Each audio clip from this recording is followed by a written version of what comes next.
શિક્ષાપત્રીમાં અને દુનિયાના કોઈ પણ ધર્મમાં તમે બરોબર સમજ્યો. ઇવન કુરાન, ઇવન બાઇબલ, ભારતના સર્વ સંપ્રદાયના ધર્મો ગ્રંથોમાં લખેલું છે જ કે દારૂ, માંસ, ચોરી, વ્યભિચાર, જુગાર. વર્તમાન લઈએ છીએ ત્યારે આપણે સંકલ્પ કરીએ છીએ હવે કાળક્રમે માયાના રહિત થવા માટે, પ્રભુજનને રહેવા માટે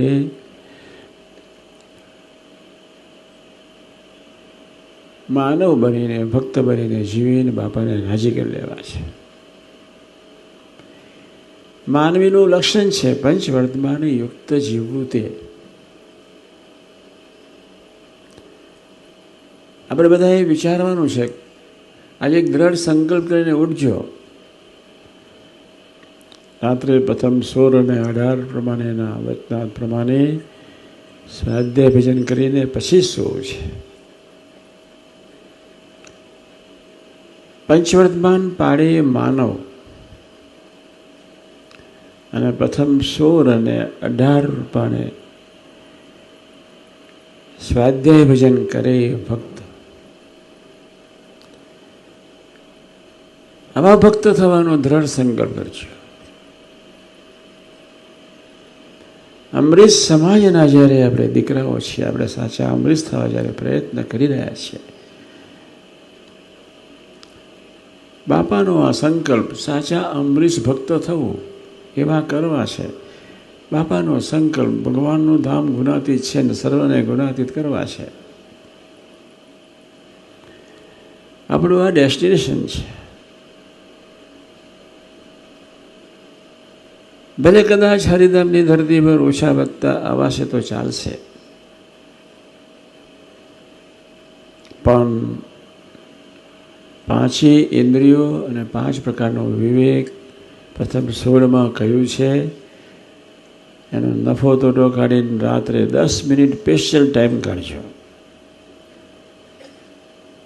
પોતાની રૂમમાં, પોતાના ખાટલા પર, પલંગમાં, જ્યાં ત્યાં પથારીમાં બેસતા પહેલાં 10 મિનિટ ભજન પ્રાર્થના કરતાં કરતાં કરતાં કરતાં એવી રીતે નફો તોટો કાઢી લેવો જેના ફળ સ્વરૂપે આપણું એક ધાર્યું પ્રભુના ગમતામાં જીવન જીવાય. હજુ તમારામાંથી મોસ્ટલી કેટલા નહીં, 95-7% બોલતા આવડતું નથી. મેં કોઠારી સ્વામીજી કહ્યું હતું કે અમરીશ હોલમાં આપણા અમરીશ પરિવાર સમાશે નહીં. આજે કેટલો બધો સમાજ આવી ગયો. આ એક સંકલ્પ કરેલું છે. ખરેખરો બિઝનેસમેન હંમેશાનો નફો તોટો કાઢીને સૂવે. ખરેખરો ભક્ત, ખરેખરો ભૂલકું, ભગવાનના માર્ગે ચાલતું એ યાત્રા કરતો વ્યક્તિ એ ભૂલકું કહેવાય. એ નફો તોટો કાઢીને સૂવે. કોઈ સંજોગોમાં ભૂલતા નહીં. પંચવર્તમાન યુક્ત જીવે અને માનવ પ્રથમ 16 અને 18 પ્રમાણે જીવે ભક્ત. એક દિવસે જીવાતું નથી. પ્રથમ 16નો પહેલો વિવેક ભગવાન સ્વામિનારાયણે કહ્યું. તમે વર્ષોથી એ વાતને સમજો છો. દરેકનો ગુણ લેવો અને પોતાનો દોષ. પહેલો વિવેક. આપણી બુદ્ધિ ઉપર ચોરેલા અનંત પ્રકારના ડોર, દમ, ડાપણ, ભૂલપણના પ્રભાવ, જેના ફળ સ્વરૂપે મન બુદ્ધિ એક ધારા બીજાના વિચારમાં જતા રહે. અભાવ, અરુચિ, ઓરાભાવમાં પહોંચી જવાય છે. જેવી છે એવી આત્મીયતાથી જીવન જીવી શકાતું નથી. ભગવાન સ્વામિનારાયણે 3 વચનાત્મા 5 વચનાત્મા લખી નાખ્યું. 72, છેલ્લાનું 2, છેલ્લાનું 11, છેલ્લાનું 21, છેલ્લાનું 2,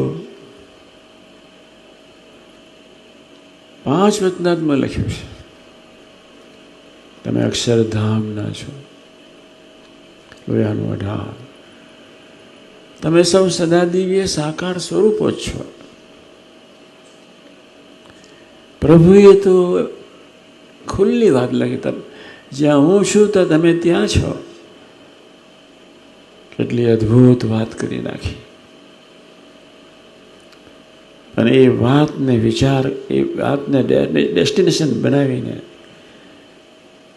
પ્રથમ 16 અને 18 પ્રમાણે જીવવાનો દ્રઢ સંકલ્પ, પ્રાર્થના કરવાનો દ્રઢ સંકલ્પ કરજો. એટલે નફો દોટો કાઢીને પછી શું, આ કોઈ સંજોગોમાં ભૂલવાનું નથી. ઓછી પ્રવૃત્તિ કરજો, ઓછો વ્યવહાર કરજો. 10 મિનિટ ફરજિયાત. ન્યુયોર્કનો એક દીકરો મારી પાસે ખાનગી કરવા બેઠો. સંજોગોના આધીન ન્યુયોર્કમાં બજારમાં ફરતા ફરતા ફરતા એનાથી ન જોવાનું હોય એ જોઈ ગયો. અહીંયા રજોગુણ, તમોગુણ, સત્વગુણના પ્રભાવ વહેતા જ હોય, વહેતા જ હોય. 24 કલાક હરેક સેકન્ડ વહેતા હોય. અને એવી વખતે જો રજોગુણના પ્રભાવમાં કોઈ તરફ જોવાય, એનો આકાર ચોંટી જાય. તમોગુણના પ્રભાવમાં તમે જુઓ તો આકાર ન ચોંટે. સાત્વિક પ્રભાવમાં રહેતા હોય, એ સત્વ ગુણ વહેતો હોય, અને કોઈના તરફ જુઓ તો ઘોડો ઘાટ નહીં ઉઠે. એ રજોગુણ, તમોગુણ, સત્વગુણના પ્રભાવ વહેતા જ હોય, વહેતા જ હોય, વહેતા જ હોય. જેના ફળ સ્વરૂપે આપણે ખૂબ જાગ્રત રહેવાનું છે. એ દીકરો રડતા રડતા મને કહે કે મારે શું કરવું જોઈએ. ત્યારે મેં એને આ જ વાત સમજાવી. આ સમજો કે કરોડ જન્મ પછી નફો તોટો કાઢ્યા સિવાય વ્યક્તિ જે સૂઈ જશે એનો કોઈ વિકાસ નહીં થાય. આપણી જીભડી છે, શું બોલવું આપણને ખ્યાલ નથી. રજોગુણમાં વિચિત્ર બોલાય, તમોગુણમાં વિચિત્ર બોલાય, અને સત્વગુણમાં તો ભયંકર વિચિત્ર બોલાય.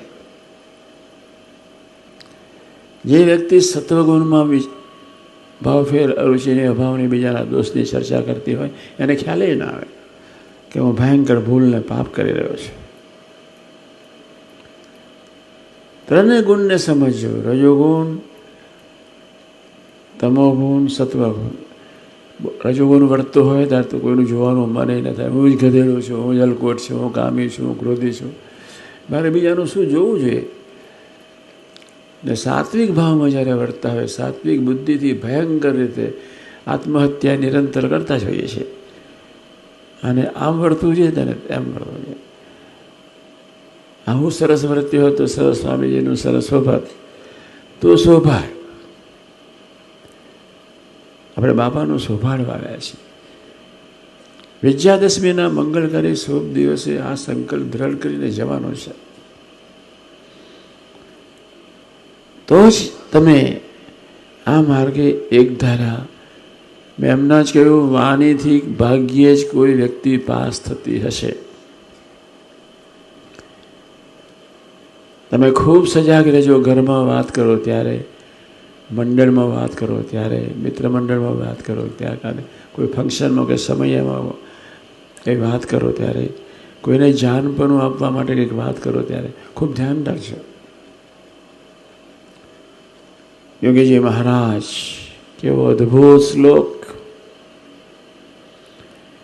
વાણી અમૃતથી ભરી મધુસમી, સંજીવની લોકમાં દ્રષ્ટિમાં ભરી દિવ્યતા નિરખતા.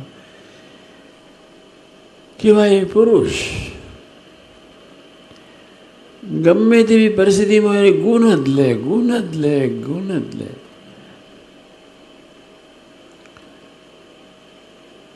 ગોંડલમાં એક બારવટીયો બધી રીતે પૂરો, 5 વર્તમાને યુક્ત, એટલે 5 વિચિત્ર વર્તમાને. જય સ્વામિનારાયણ.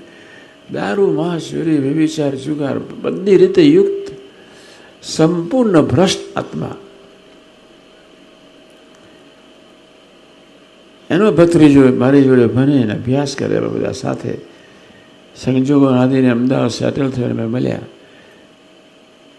એ હું ગોંડલ જઉં છું, અમદાવાદથી ગોંડલ જતો હતો. કે મારા કાકાનું તમે મારા કાકાને તમે બાપાના દર્શન ન કરાવો. વાતને બરોબર સમજ્યો. 5 વર્તમાને ખરડેલો. હું પ્રયત્ન કરીશ. એડ્રેસ આપ્યો. એ જ સોસાયટીમાં મારા દિનકરભાઈ સાહેબ રહે. મેં એમને કહ્યું કે આ ભાઈને તમે બોલાવશો, મારે મળવું છે. આવે જ નહીં. મેં કહ્યું બાપાના દર્શન કંઈ કરવા આવે જ નહીં. એકવાર દૂરથી દર્શન થઈ જાય. મેં આવે જ નહીં. મારા મિત્ર છે એનો એ સગ્ગો કાકો છે.